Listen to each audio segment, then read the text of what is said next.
Hello বন্ধুরা, পনতির হেসেলে আপনাদের সকলকে স্বাগত। তা আজকে বানাবো মটর পনির। তা শীতের প্রথম মটরশুঁটি দিয়ে আজকে বানাবো মটর পনির, তা যেটা আমি নিরামিষভাবে বানাবো।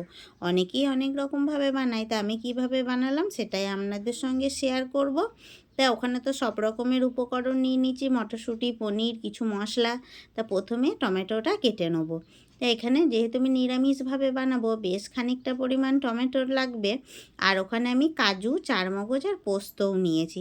তা এই টমেটোগুলো তো আমার কাটা হয়ে গেছে, গ্যাস জ্বালিয়ে নিলাম।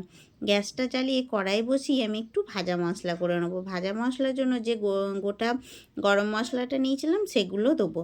তেজপাতা, শুকনো লঙ্কা, দারচিনি, লং, এলাচ আর একটুখানি সাহা জিরে দিয়ে ভালো করে নাড়াচাড়া করে এটাকে আমি একটা গুঁড়ো মশলা বানিয়ে নেবো। তো এটা নাড়াচাড়া করে নিয়েছি, করে নিয়ে নামিয়ে নিয়েছি ঠান্ডা হতে। আর এদিকে আমি ওই কড়াইয়ে আবার দিয়ে দিলাম সাদা তেল, কারণ মটর পনিরটা আমি সাদা তেলে বানাবো। টমেটো কুচো দিয়ে দিলাম, আদা, পোস্ত, কাজু বাদাম আর চারমগজটা দিয়ে ভালো করে নাড়াচাড়া করে একটু জল দিয়ে আমি ভালো করে এটাকে সেদ্ধ করে নেবো, যাতে মিক্সিতে মশলা করার সময় পেস্টটা খুব সুন্দর মিহি হয়।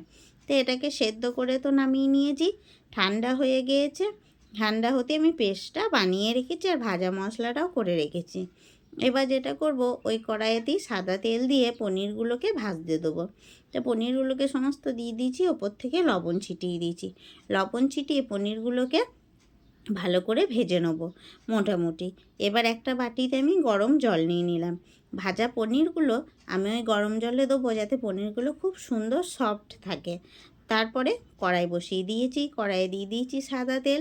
সাদা তেল দিয়ে পেস্ট করা মশলাটা দিলাম।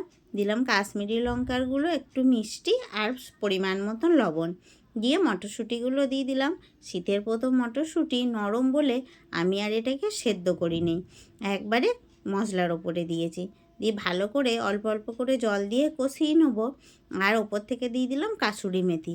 কাসুরি মেথি দিয়ে মশলাটাকে ভালো করে কষিয়ে নেওয়ার পর অল্প পরিমাণ জল দিলাম। জল দিয়ে ভালো করে ফুটতে লাগলে যে পনিরটা আমি গরম জলে ভিজিয়ে রেখেছিলাম সেইটা আমি জল সমেত মশলার ওপরে দিয়ে দিলাম। দিয়ে ভালো করে ফুটিয়ে নেবো। ফুটিয়ে নেওয়া হয়ে গেলে ওপর থেকে গোলমরিচ গুঁড়ো আর ভাজা মশলাটা দিয়ে দেবো। দিয়ে ভালো করে নাড়াচাড়া করে নেবো। তো আমার তো ভাজা মশলাও দেওয়া হয়ে গেল, গোলমরিচের গুঁড়োও দেওয়া হয়ে গেল। ভালো করে নাড়াচাড়া করে তৈরি হয়ে গেল আমার মটর পনির।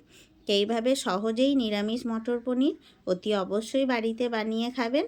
আর ওপর থেকে হালকা করে বাটার দিয়ে দিলাম। এবার এইভাবেই তৈরি হয়ে গেল আমার নিরামিষ মটর পনির।